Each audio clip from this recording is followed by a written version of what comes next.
crispation très exactement? Elle part du creux du ventre et elle prend tout le corps. Elle part du creux du ventre, donc tu trouverais le point d'origine dans le ventre? Ici. Ok. Et à quoi est-ce que cela te fait penser?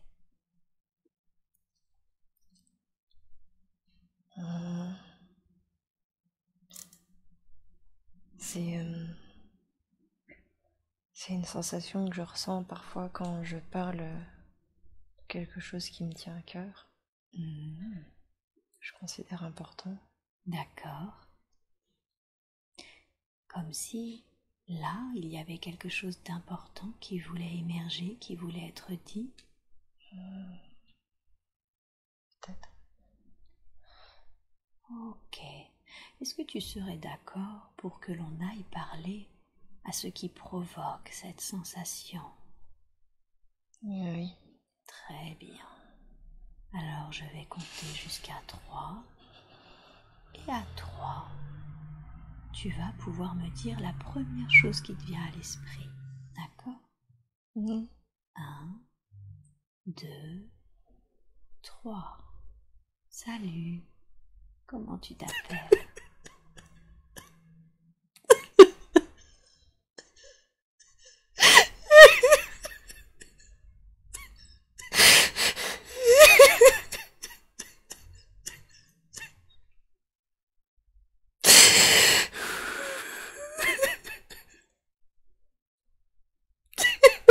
Qu'est-ce que tu ressens? Quelle est cette émotion qui vient d'émerger?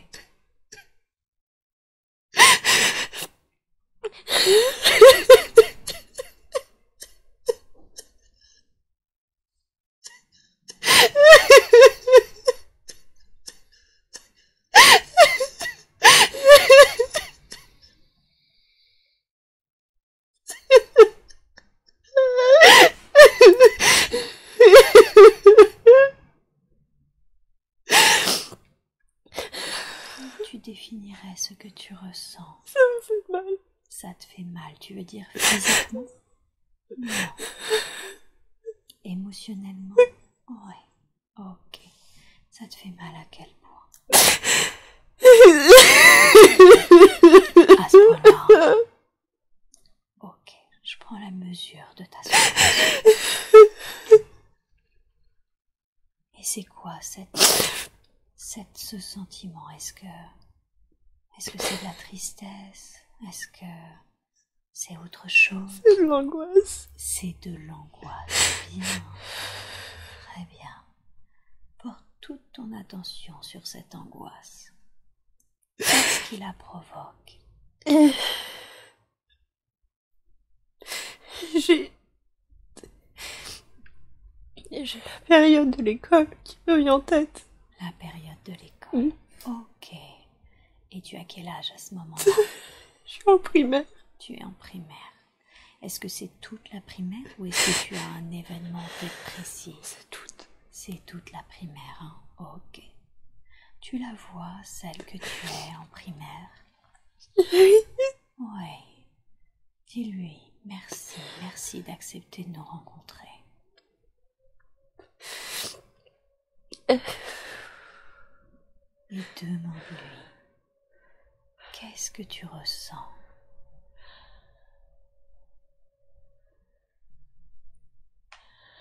Elle est angoissée. Elle est angoissée, hein? C'est ça qu'elle te dit? Oui. Demande-lui, est-ce que c'est une petite peur, une petite angoisse ou vraiment une très Non, grosse? c'est une grosse. Une très grosse à ce point-là. Oui. Ok. Demande-lui, qu'est-ce qui t'angoisse à ce point-là? Elle a une énorme boule dans le ventre tous les matins. Elle a une énorme boule dans le ventre tous les matins. Ok. Et demande-lui, cette boule dans le ventre, qu'est-ce qui la crée? Qu'est-ce qui la provoque? Elle a peur. La peur. Oui. Est-ce que tu peux lui dire, si tu as peur à ce point-là, au point de te créer une boule dans le ventre? Je comprends que tu sois angoissée quand tu ailles à l'école tous les matins.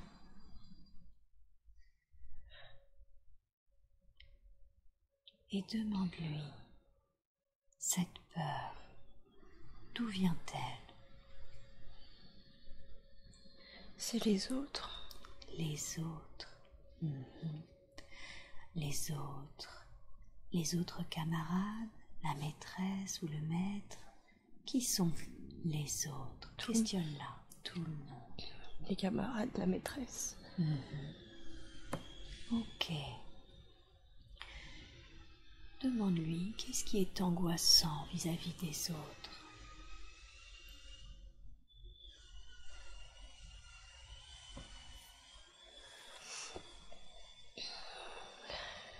Elle est moquée, elle est rabaissée.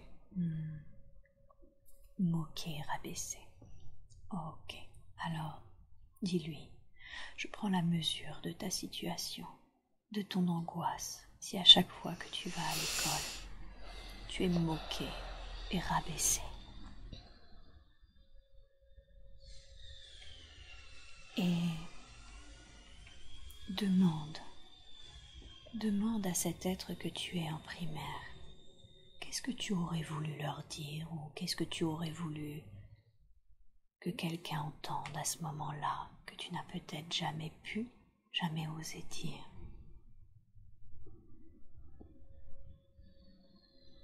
Je vous ai rien fait. Je vous ai rien fait. Eh oui. Un peu comme si tout cela était injuste.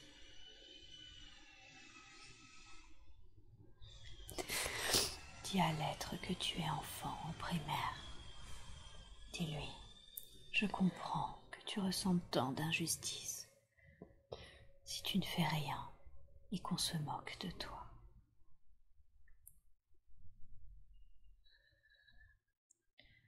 Comment tu as l'impression qu'elle réagit, cet enfant, quand tu lui dis ça?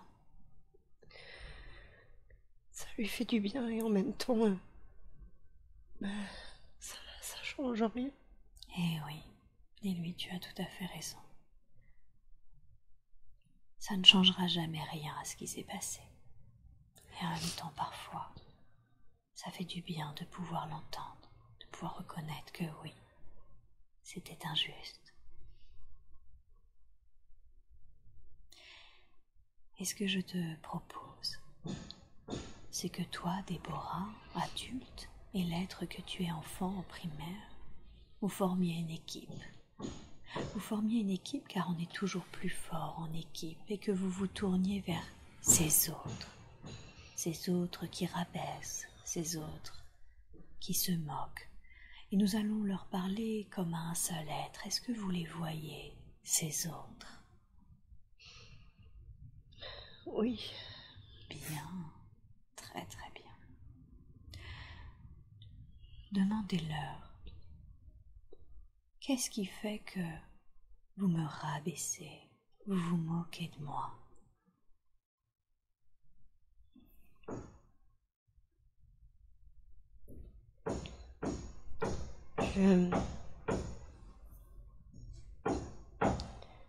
J'arrive pas à me concentrer, il y a la flamme violette.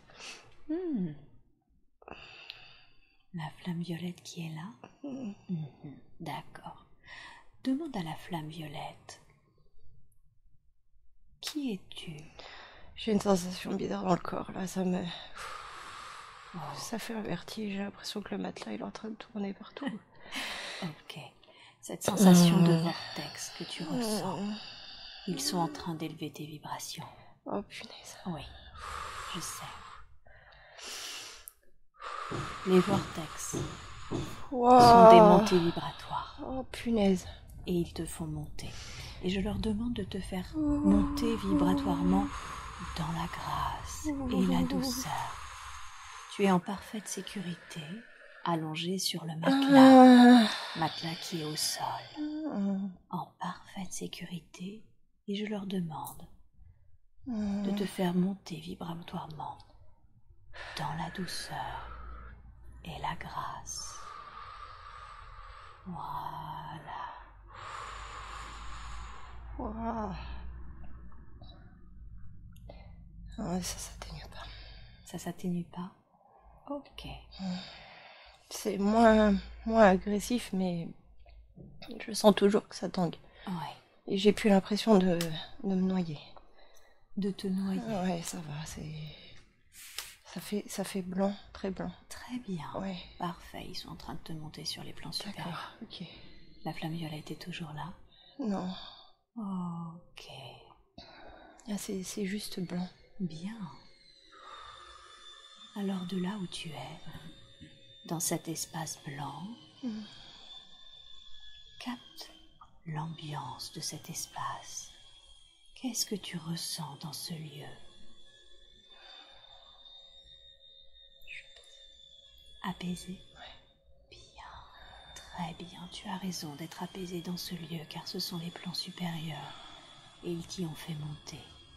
C'était ça la sensation de vortex. Dans cet espace va se présenter un être. Qui se présente à toi?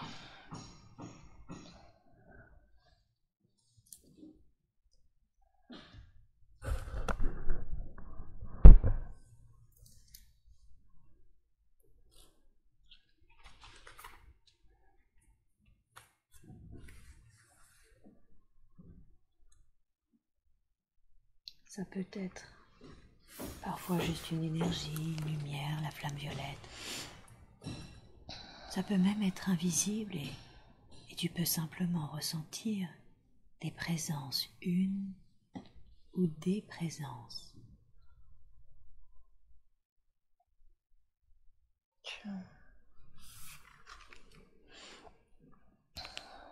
C'est comme si j'étais seule, mais en même temps,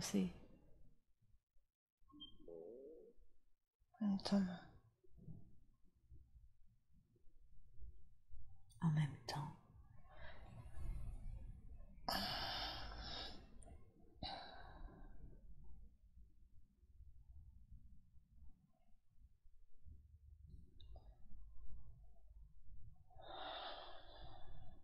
Je suis seule. Mmh. Mais ils sont là. Mmh. Qui évoques-tu par « ils sont là » ?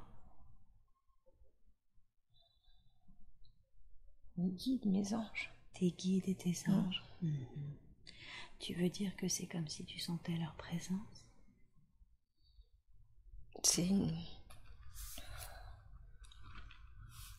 Je le sais en fait. Tu le sais, oui. Au fond de toi. Très bien, tu as raison d'avoir cette foi-là. Dans cet espace blanc et lumineux, j'aimerais que tu retournes au moment où tu as choisi de t'incarner en tant que Déborah. Maintenant, va au moment où tu as décidé dans cet espace de t'incarner en tant que l'être que sera Déborah. Est-ce que tu y es? Oui, hein? Ok. De ce point de vue-là, de ce point de vue des plans supérieurs, je veux que tu regardes l'être que tu étais en primaire, l'être que sont les autres. Dis-moi, quelle est cette émotion?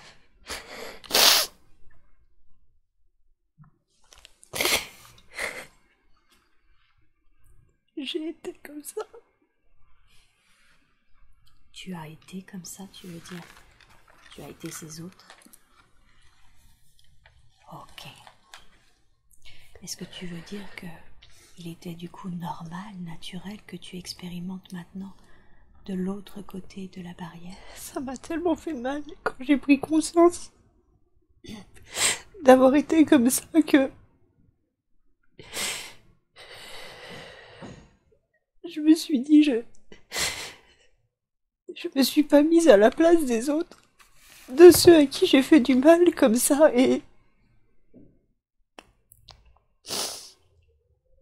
j'ai dit il faut que je sois à leur place parce qu'on peut pas faire ça. Eh oui, si je comprends bien, t'avais été tellement choquée par le fait de peut-être couper des ressentis des autres. Je toi m'en suis aussi. voulu. Et tu as décidé d'expérimenter cela à ton tour pour mieux comprendre cette fois-ci. Bien. Ok.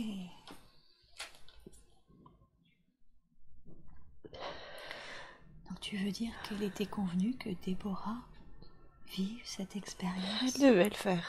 Elle devait le faire. Ok. C'était nécessaire. C'était nécessaire. Oui. En quoi c'était nécessaire? Elle avait besoin de savoir ce que ça fait, ce qu'elle a provoqué chez les autres. D'accord.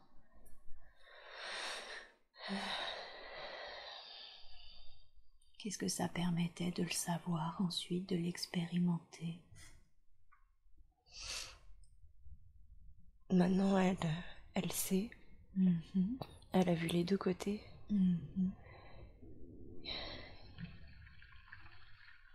Et elle a eu beaucoup d'apprentissage. Ça l'a fait grandir. Vous voulez dire qu'elle a eu beaucoup d'apprentissage dans sa vie actuelle? Oui. Est-ce que vous pourriez les définir? Elle a eu plus d'apprentissage dans cette vie-là que dans la vie où elle a été les autres. Elle a su en faire une force. Vous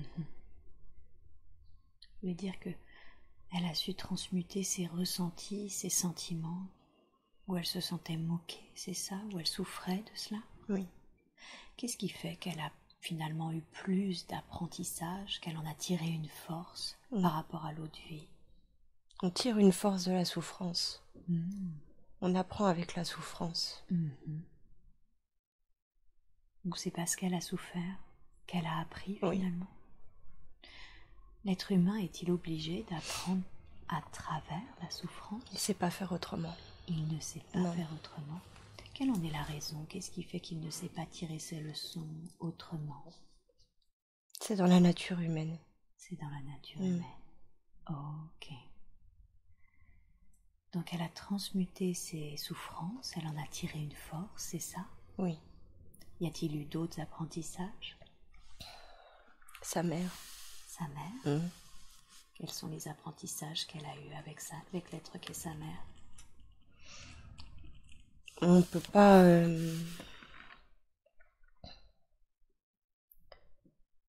On n'est pas collé. C'est pas parce que...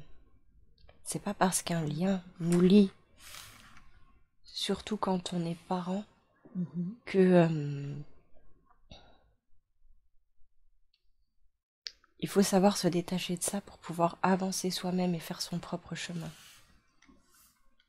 Se détacher des êtres que sont nos parents? Oui. En quoi c'est important de se détacher des êtres que sont nos parents? Quand on est enfant, on se calque sur nos parents, on apprend d'eux et on est comme eux, un peu comme un miroir. D'accord.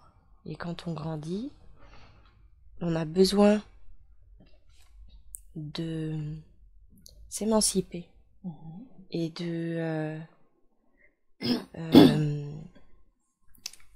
continuer son chemin, son apprentissage, sans ça. Et elle avait besoin que sa mère parte, parce que sinon elle n'aurait pas pu le faire. Continuer son apprentissage. Oui. Donc finalement, pour continuer d'apprendre, il faut un moment arriver à cette autonomie. Oui. Et elle était, si je comprends bien, trop proche de sa mère, c'est ça pour pouvoir le faire? Sa mère elle aime ses enfants, mais elle était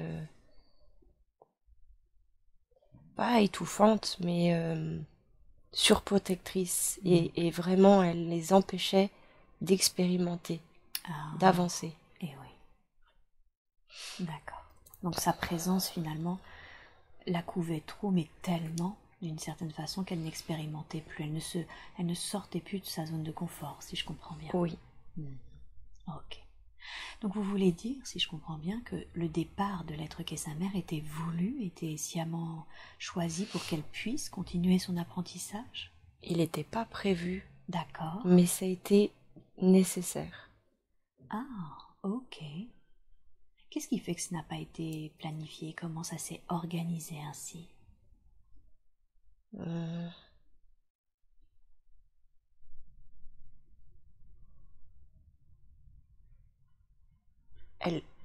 Elle n'arrivait pas à prendre de décision par elle-même. Elle était très proche de sa maman et elle n'arrivait pas à décider par elle-même. Elle prenait beaucoup les conseils de sa maman au pied de la lettre, à cœur.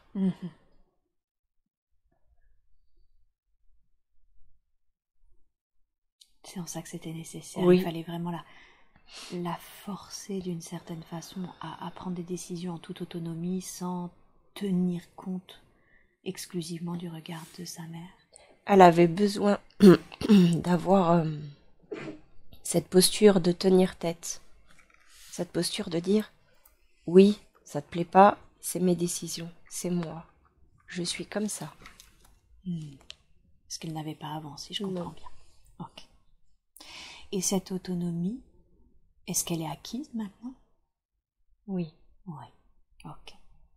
Et cette autonomie, qu'est-ce que ça lui a permis ou qu'est-ce que ça va lui permettre maintenant dans sa vie présente? Elle s'éveille. Elle s'éveille. Elle prend confiance. Elle a...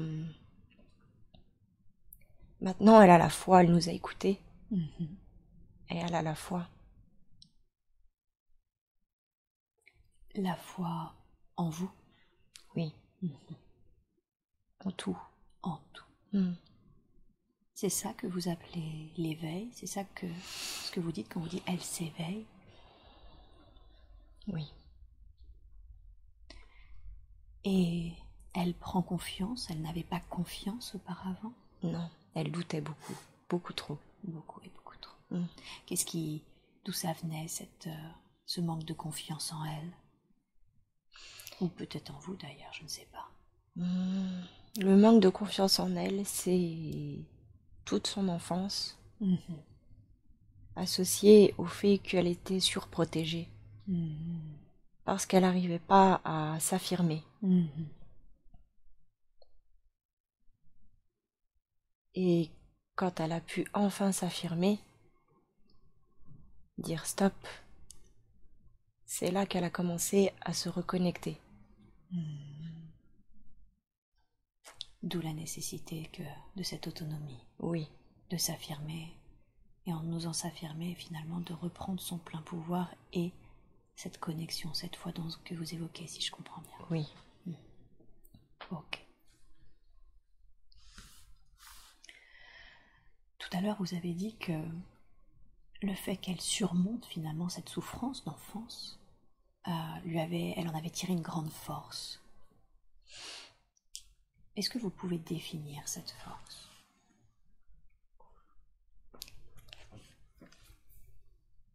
Les humains fonctionnent suivant le regard des autres, beaucoup trop. Ils ne font pas les choses par eux-mêmes et pour eux-mêmes. Ils n'écoutent pas leur cœur. Le fait d'avoir expérimenté cette partie-là, elle a compris que peu importe tout ce qu'elle va faire pour s'adapter aux autres, ça ne changera rien au comportement qu'ils auront avec elle. Parce que c'est pas ça l'essentiel. Parce que quand elle fait ça, elle n'est pas elle-même et elle ne s'écoute pas. Vous voulez dire quand elle s'adapte aux autres? Oui. D'accord. Donc ça veut dire qu'en se coupant du regard des autres, c'est-à-dire en n'y prêtant pas une attention démesurée, finalement, ça lui permet d'être elle-même? Oui. Il n'y a que comme ça qu'elle peut être elle-même. Elle peut entendre les autres. Elle peut entendre ce qu'ils ont à dire. mais elle ne doit pas changer qui elle est, ni ce qu'elle fait pour les autres, si ça ne résonne pas avec elle. Donc si je comprends bien, il y a une différence à faire entre écouter les autres, tenir compte de leurs propos, mais ensuite devoir obligatoirement appliquer ce qu'ils pensent ou ce qu'ils conseillent. Oui. Est-ce que c'est quelque chose, ça, qu'elle arrive à faire? Je veux dire, maintenant, écouter les gens, mais se détacher se détacher du fait de les suivre obligatoirement dans ce qu'ils ont conseillé? Elle le fait de plus en plus. D'accord. Ça va l'amener sur un beau chemin. Ça va l'amener sur un beau chemin. Ok. Et comment est-ce qu'elle pourrait le faire encore plus? Quels conseils vous pourriez lui donner pour qu'elle le fasse plus encore? Développer son intuition. D'accord. Comment est-ce qu'elle peut faire ça? Développer son intuition? Les tirages, c'est une bonne chose parce qu'elle arrive vraiment à ne pas juger. Et cette formation, elle est bénéfique pour elle aussi.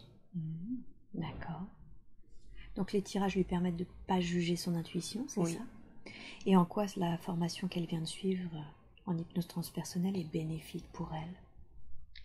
Parce qu'elle va apprendre à enterrer la dualité. Oui, effectivement, j'avais remarqué ça en formation. D'accord. Donc, grâce à sa pratique, c'est ça, à ses séances, Oui. elle va finir par amoindrir cette notion duel qu'elle a du monde. Oui. Elle est très centrée sur l'injustice. Et elle prend beaucoup de choses très à cœur. Le fait de faire ce métier, le fait de faire ces séances, va lui donner un tout autre regard. Elle aura moins ce besoin de trouver une raison à tout. Il faut qu'elle comprenne que parfois les choses arrivent parce qu'elles doivent arriver et il n'y a pas de raison.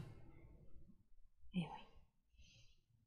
Si je comprends bien, parfois les choses arrivent parce que c'est juste ainsi, sans forcément aller intellectuellement, mentalement, essayer de trouver l'origine du pourquoi, du comment, ça se passe comme ça.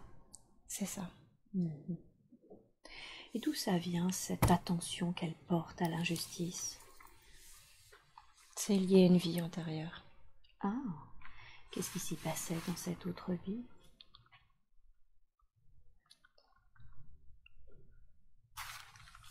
Je vois un bûcher. Un bûcher? Elle a été traitée de sorcière. Et est-ce qu'elle est décédée sur ce bûcher? Oui. Ok. Est-ce que cette autre vie, où elle a ressenti, si j'ai bien compris, beaucoup d'injustice, d'être traitée de sorcière et de devoir en mourir, est-ce qu'elle est bénéfique dans sa vie actuelle? Oui, elle ramène en fait cette injustice avec elle. Oui. Pour apprendre à travailler dessus. Oui. Pour comprendre que tout n'est pas noir, tout n'est pas blanc. Mais également pour se protéger. La période sur laquelle elle est aujourd'hui est beaucoup plus ouverte. Oui. Et les capacités qu'elle avait déjà depuis plusieurs vies, qu'elle devait cacher auparavant, aujourd'hui elle a la possibilité, on lui donne l'opportunité de pouvoir les utiliser à bon escient. Et sans se cacher, d'être qui elle est vraiment au fond d'elle. Car elle ne finira pas dans cette vie au bûcher. Non. Ok. Au contraire. Au contraire. Oui. Qu'est-ce que vous voulez dire par au contraire? Elle va aider beaucoup de personnes. Ah, donc si elle dévoile ses capacités, elle sera au contraire en train d'aider des personnes? Oui. Ok. Et aider des personnes, ça fait partie de l'une de ses missions de vie? Oui. D'accord. C'est sa mission de vie. Ah, c'est même sa mission de vie? Elle doit aider les autres. Elle doit aider les autres. Oui. Ok. Et avant de creuser un peu sur ce sujet, sur la façon dont elle peut aider les autres, Je ne suis pas sûre d'avoir compris du coup quelle est la raison pour laquelle finalement l'impact de cette autre vie est encore bénéfique car elle s'en protège. Vous avez parlé de protection et je ne suis pas sûre d'avoir bien saisi qu'est-ce qui fait que l'impact de cette autre vie était bénéfique dans sa vie actuelle parce que ça lui permettait, ça je l'ai bien compris, de travailler sur cette notion d'injustice et en même temps vous avez parlé de protection. Est-ce que vous pouvez développer s'il vous plaît? Elle prend les choses très à cœur. Oui. L'injustice est très importante pour elle. Oui. Et en fait, elle a ramené ce sentiment d'injustice avec elle pour travailler dessus, parce qu'elle doit apprendre à ne pas tout prendre pour elle. Oui, d'accord. Toutes les souffrances de ce monde ne doivent pas résonner avec elle. Ok. Et elle doit se protéger de ça. Si elle ne se protège pas, elle va se sentir happée. Elle va se sentir noyée sous tous ces sentiments qu'elle ressent. Parce qu'elle ressent beaucoup de sentiments. Les sentiments des autres, les souffrances des autres. Ça résonne beaucoup chez elle. Et il faut qu'elle se protège de toutes ces injustices. Il faut qu'elle apprenne à avoir un autre regard sur tout ça et à se protéger. D'accord. De ces émotions qu'elle capte, en Oui. fait. Ok, c'est plus clair. Merci. C'est pas à elle. C'est pareil. Oui. Merci beaucoup, c'est beaucoup plus clair. Et alors, quel conseil lui donneriez-vous justement pour qu'elle ait un autre regard? Vous avez parlé d'un autre regard afin qu'elle ne soit pas happée par toutes ces émotions qui ne lui appartiennent pas. Comment est-ce qu'elle peut faire cela concrètement? Elle a déjà mis un premier pas sur ça, grâce à sa thérapie où elle a fait une bulle. Cette bulle, elle a appris à l'utiliser à bon escient pour se protéger. Maintenant, la deuxième étape, c'est elle écoute son intuition de plus en plus. Et ça l'aide. La prochaine étape, c'est cette formation qui va l'aider vraiment, là, à lâcher les regards qu'elle peut avoir sur ses souffrances. D'accord. Donc ce travail sur la dualité que vous évoquez, et j'imagine également les enseignements en écoute thérapeutique pour porter son regard ailleurs que sur la souffrance. C'est exactement ça. Ok, très bien. Et concrètement, comment est-ce qu'elle peut développer son intuition? Comment elle peut faire ça? La méditation. La méditation va développer son intuition? Elle sait que c'est bon pour elle, mais elle a du mal à se mettre en route sur ça. Qu'est-ce qui fait qu'elle a du mal à se mettre en route sur ça? C'est une flemmarde. Je veux dire qu'elle ne prend pas le temps de faire cela? Non. Elle trouve toujours... C'est comme un petit chien. Les petits chiots qui sont concentrés sur quelque chose et il y a un petit papillon qui passe et oh le papillon, elle est comme ça. Et du coup elle a du mal à vraiment se centrer. Mais elle sait que c'est bon pour elle. Donc elle sait que c'est bon pour elle, elle a la capacité de le faire. Et du coup voilà, il y a cette mise en œuvre qu'elle doit mettre en place pour développer son intuition. Ok. Est-ce que vous, à votre niveau, il y a un soin de déploiement, de développement de cette intuition que vous pouvez faire ou que vous souhaitez faire durant cette session? On peut, elle est prête. Elle est prête, vous êtes d'accord? Oui. Ok, alors dans la grâce et la douceur, je vous demande de faire ce soin de déploiement de ces capacités de la façon la plus juste qui soit. Maintenant. Dites-moi quand le soin a commencé. Il a commencé. Bien, comment vous le percevez? J'ai des frissons partout dans le corps. Tu as des frissons partout dans le corps, c'est très bien. Je laisse tout le temps qu'il faut à la conscience supérieure de Déborah pour faire ce soin et vous me dites quand c'est fait.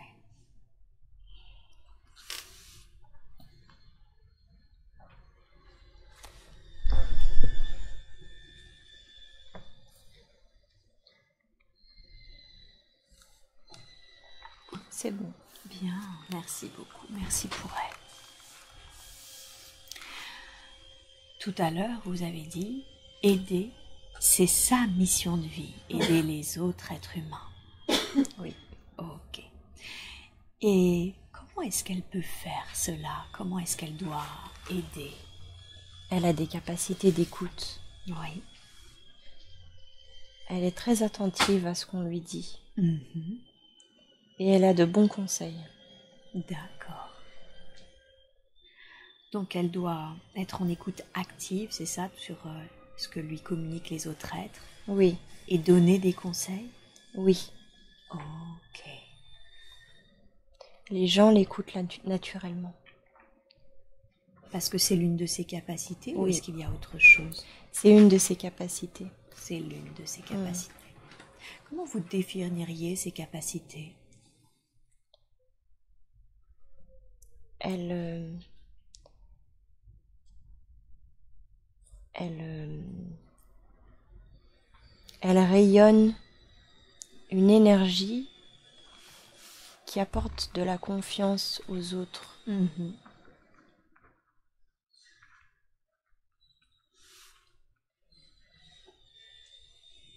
Et elle a une capacité d'écoute qui lui permet vraiment de donner les conseils appropriés. Donc si je comprends bien, c'est son énergie naturelle qui attire à elle ses confidences, c'est ça. Et c'est cette connexion qu'elle a avec les autres, cette véritable attention qu'elle porte aux autres, ce lien de connexion qui fait qu'elle donne ensuite de bons conseils. Oui. Ok, très bien. Et est-ce que le fait qu'elle ait suivi cette formation en hypnose transpersonnelle pour devenir elle-même praticienne, est-ce que ça va participer à sa mission de vie? Bien sûr. Bien sûr. Donc c'est une bonne chose. Oui. Ok. Elle ne fera pas que ça. Ah, d'accord. Qu'est-ce qu'elle fera également? Elle aura d'autres capacités qui se développeront. D'accord. Et quelles sont ces capacités qui se développeront? Elle le verra en temps voulu. Il n'est pas juste maintenant de le lui dire? Non. Qu'est-ce qui se passerait si elle le savait maintenant? Elle aurait peur. Ok. Bon, on va peut-être pas l'effrayer, effectivement. Et quand vous dites en temps voulu, quelle est cette période à laquelle vous évoquez? Qu'est-ce qui fait qu'il sera temps? La période de la sagesse. La période de la sagesse. Ok. Très bien. Est-ce qu'il y a quelque chose d'autre que vous voudriez lui dire au sujet de ces prochaines capacités qui se développeront? Il faut qu'elle ait confiance. Parce que si on lui redonne ces capacités-là, c'est qu'elle sera apte à les recevoir et à les utiliser à bon escient. D'accord. Parce qu'elle pourrait craindre dans son incarnation actuelle de ne pas les utiliser à bon escient? C'est que actuellement, ses peurs seront tellement importantes qu'elle pourrait brider ses capacités d'elle-même. D'accord. Parce qu'elle ne saurait pas gérer. Elle ne saurait pas en gérer la puissance? Oui. Ok. Donc finalement, ces peurs les brideraient? Oui. Et ce ne serait pas bon pour elle? Oui. De brider ses capacités? Il ne faut pas qu'elle bride, justement, elle est là pour les développer encore plus. D'accord. D'où la notion de confiance. Oui. Et comment est-ce qu'elle peut faire ça concrètement? Se faire confiance dans le fait que si elle récupère ses capacités, c'est qu'elle en est capable et de les gérer et de les utiliser à bon escient. Elle le développera avec son intuition. Avec son intuition. Oui. Ok. Dans la période de la sagesse. Oui. C'est vrai que quand vous dites ça, j'ai tout de suite une notion de personne peut-être en deuxième partie de vie, quelque chose comme ça. C'est ça. C'est cela? Elle va grandir, elle va avancer. Pour le moment, elle est jeune. Oui, tout à fait. Elle n'a pas encore la maturité. Ok, je comprends. Ça fait 2 fois que vous utilisez l'expression « à bon escient » pour parler de ses capacités. Les a-t-elle déjà utilisées dans une autre vie? Oui. À mauvais escient? C'était pas mauvais en soi. Elle a voulu bien faire, ça partait d'une bonne intention, mais elle ne maîtrisait pas assez. Ah, d'accord. D'où la crainte de brider les capacités. Oui. Okay. Donc c'était mal utilisé car finalement peu maîtrisé. C'est ça. Je vois. Est-ce que vous parlez de cette vie où elle a été accusée de sorcière ou d'une autre? De celle-là, entre autres. De cette-là, entre autres. Oui. Est-il nécessaire de connaître les autres? Non, c'est pas... Ses capacités, en fait, la suivent déjà depuis quelques vies. Oui. Celle-ci a fait que elle a totalement bridé, notamment avec ce sentiment d'injustice. Elle a vraiment tout bridé, elle a tout fermé. D'accord. Et cette vie-là, aujourd'hui, lui apprend à refaire confiance aux autres, à refaire confiance à elle-même et à redévelopper ses capacités. Ok. D'une manière plus sereine et, si j'ai bien compris, plus complète. Oui. Ok. Elle va grandir. Elle va grandir Oui. encore. Donc il est logique que ces capacités la suivent parce qu'elle les a récupérées au fur et à mesure et là elle doit les développer, les déployer. C'est ça. Pour aider, si j'ai bien compris. Oui. Ok. Donc tout à l'heure, c'est vrai que quand vous évoquiez cette vie de sorcière, où elle a été accusée de sorcière, vous avez dit finalement l'impact de cette vie est bénéfique parce qu'elle travaille l'injustice, parce qu'elle travaille justement le fait de dépasser, le fait de capter les émotions des autres. Donc si j'entends bien, il n'est pas nécessaire d'aller libérer l'impact de cette autre vie dans sa vie actuelle. Non. Non. Non. C'est ok. Oui. Elle a... ce sentiment-là l'a suivi dès le début de sa vie sur la Terre. D'accord. Et naturellement, elle a réussi à travailler dessus au fur et à mesure. D'accord. Les choses de la vie qu'on lui a mis sur son chemin ont fait qu'elle a été obligée de travailler dessus. La seule chose, c'est elle est trop nostalgique. Elle s'accroche beaucoup à certaines personnes qui sont sorties de sa vie et elle devrait pas. Elle devrait juste accepter. Quelle en est la raison? Qu'est-ce qui fait qu'elle s'accroche à ces personnes qui sont sorties de sa vie? C'est des personnes qui sont arrivées à une période qui était compliquée. Et c'est des personnes qui l'ont aidée à l'instant T. Ces personnes, c'était nécessaire qu'elles arrivent dans sa vie. C'était nécessaire qu'elles soient là sur cette période, qu'elles l'accompagnent. D'accord. Et quand il n'y a plus besoin, elles sont sorties de sa vie et c'est comme ça. Il faut qu'elles s'y fassent parce qu'elles n'ont plus rien à lui apporter, ces personnes-là. Donc en fait, c'est tout un processus naturel que finalement de rencontrer les bonnes personnes au bon moment. Oui. Et que quand finalement les leçons, ou en tout cas le soutien qui devait être apporté l'a été, oui, ces personnes repartent. C'est ça. D'accord. Et ça, il faut qu'elles le conscientisent pour s'éviter cette nostalgie. Oui. D'accord. Ça lui permettra d'avancer encore mieux. Ok. D'accord. Alors justement, à propos d'avancer, comment est-ce qu'elle peut développer son activité en tant que praticienne en hypnose transpersonnelle, puisque c'est ce qu'elle souhaite faire? Il ne faut pas qu'elle lâche. Il ne faut pas qu'elle lâche. Non. Persévérance. Oui. Uh-huh. Mais on a confiance en elle, on sait qu'elle va persévérer. Bien. Elle a un sentiment d'échec qui est quand même bien ancré. Parce qu'en fait, elle a beaucoup essayé plusieurs choses. Mais ces choses-là, elles n'étaient pas en lien avec elle. Et encore une fois, elle a vécu ça comme de l'injustice. D'accord. Aujourd'hui, elle a compris pourquoi ces choses-là ne se sont pas développées. Et aujourd'hui, elle est à la bonne place.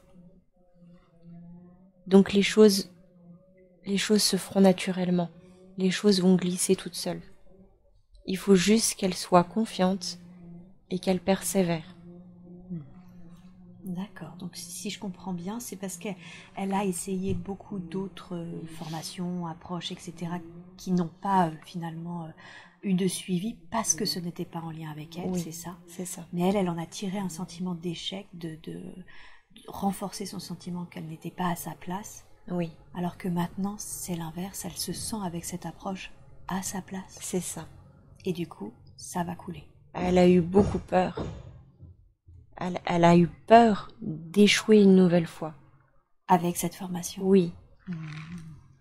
Elle a eu peur et elle a entendu. Elle a entendu parce qu'elle a écouté son intuition. D'accord. Et maintenant, elle sait. Il faut qu'elle fasse confiance. Donc elle ne lâche pas et qu'elle fasse confiance. Oui. Au fait que le processus va se faire naturellement. Exactement. Ok. Les choses vont arriver naturellement dans sa vie. D'accord. Qu'est-ce qui fait que, parce que j'imagine que c'était des approches qui étaient aussi aidantes, accompagnantes en tout cas. Pas forcément. Ah, donc pas en lien avec sa mission de vie. Non. Ok. D'où le fait que ça ne lui correspondait pas Oui, voilà. à elle en lien avec sa mission. Ok. Très bien. Tout à l'heure, vous avez dit, elle a un beau chemin qui l'attend. Qu'est-ce que vous vouliez dire par là? Elle est... C'est un oisillon. Elle est au début de son éveil et on ressent déjà en fait le sentiment qu'elle a de plénitude, de gratitude. Mais c'est que le début. Elle va apprendre encore tellement de choses. Elle va découvrir encore tellement de choses.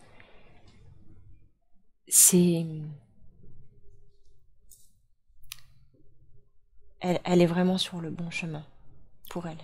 Là maintenant, elle est sur le bon chemin pour elle. Et elle va continuer d'apprendre. Oui. Et d'évoluer. Elle va continuer d'apprendre, d'évoluer. Et elle va le répandre autour d'elle. Ah, donc elle a un rôle d'accompagnement, mais également de rayonnement. Oui. Ok. En quoi c'est important, finalement, parce que si elle vient aider et que c'est sa mission principale, en quoi c'est important en ce moment d'aider, justement? Il y a beaucoup de souffrance, d'injustice, L'humain n'est pas tendre. Et aujourd'hui, ça peut plus durer, c'est plus juste, ça ne doit plus être comme ça. Il faut que les gens comprennent. Il faut que les gens apprennent. Apprendre quoi? Ils sont pas seuls. L'humain est égoïste. Il est égoïste, il est centré sur lui-même. Il veut toujours plus loin. C'est une qualité et à la fois un défaut.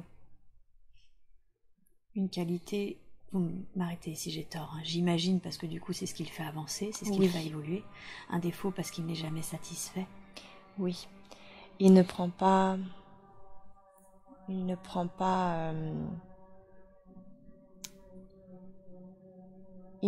ce qu'on lui donne et se satisfait de ce qu'il a.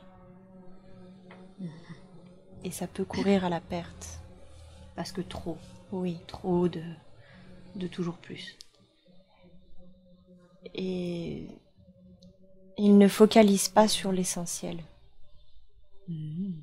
D'accord. Et qu'est-ce que c'est que cet essentiel? C'est l'amour. C'est l'amour. Oui. Donc c'est ça sur lequel il faut se concentrer, l'amour. Aujourd'hui, il y a trop de... Les gens sont divisés. Qu'est-ce qui les divise?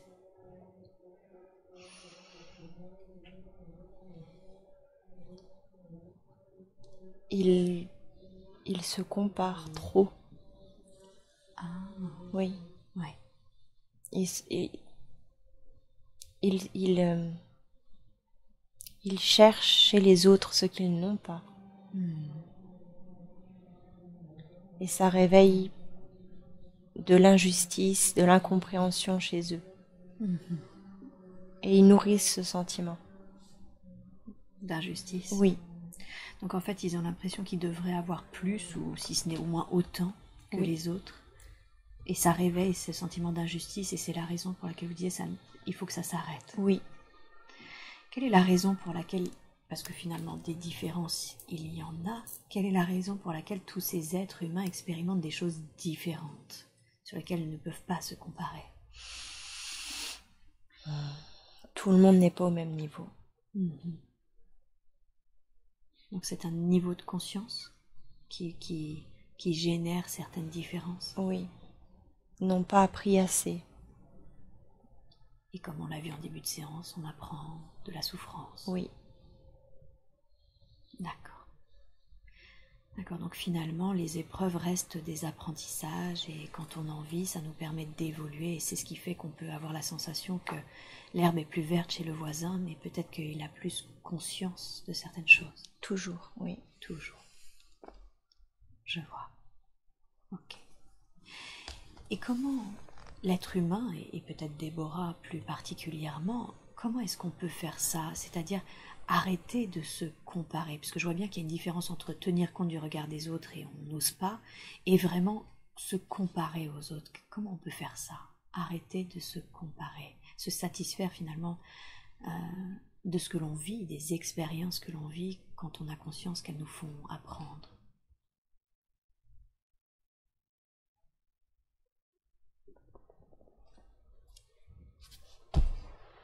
Je sens que Faut rappeler. Bien sûr, je rappelle maintenant, ici et maintenant, la conscience supérieure Déborah, afin qu'elle revienne dans le corps physique et les corps subtils de Déborah. Maintenant, suis-je bien en présence de la conscience supérieure? Oui. Merci beaucoup. Comment un être humain peut arrêter de se comparer à l'autre? Il doit s'écouter. Il doit s'écouter? Bien sûr. Ok. D'accord, donc quand on s'écoute, finalement, on sent ce qui est juste pour nous? Oui. Et que ce qui est juste pour nous, vous me dites si j'ai tort, n'est pas forcément bon ce qui est juste pour notre voisin. C'est ça. Ok. Chaque être est différent. Chaque être est différent, bien sûr. Bien, très bien. Tout à l'heure, tandis qu'on était en train de travailler, elle s'est sentie monter. Un grand vortex, ça tanguait dans tous les sens. Qu'est-ce qui s'est passé? Elle nous rejoignait. Elle vous rejoignait, ouais. D'où les plans blancs après, c'est ça? Oui. Ok. Très très bien. Écoutez, moi je n'ai pas d'autres... Enfin si, j'en aurais plein d'autres pour être tout à fait honnête, mais je vais aussi laisser son binôme avoir quelques questions à poser.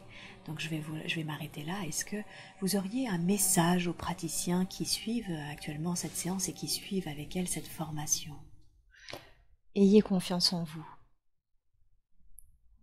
Écoutez-vous avant tout et ayez confiance en vous. Si vous vous écoutez et que vous avez confiance, le reste, ça va suivre. D'accord, donc confiance et écoute intérieure. Oui. Merci beaucoup pour... Elle se pose beaucoup de questions sur cette flamme violette. Ah, d'accord, c'est vrai qu'elle est apparue assez régulièrement au cours de sa formation. Quelle est la fonction de cette flamme violette? C'est son guide. Ah, mais elle le savait. Elle le savait.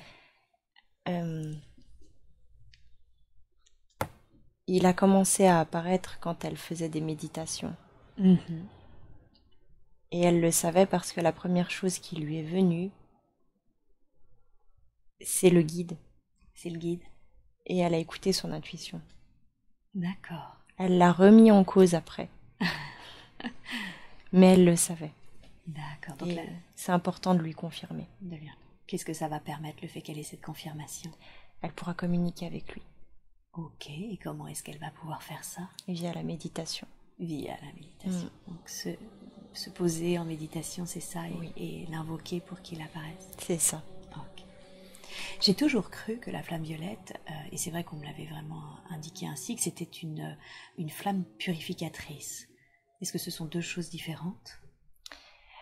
Le guide est là pour accompagner. Oui. Et quand on est perdu, on a besoin comme d'un nettoyage. Donc ce n'est pas faux. D'accord. Ok. Qu'est-ce qui fait que ce guide prend cette forme-là pour elle? Parce qu'elle associe le violet à la spiritualité. Donc c'est sa métaphore à lui, pour qu'elle comprenne que du coup c'est son guide. Oui. Oh, ok. Super. Merci de cette confirmation dont elle avait tant besoin.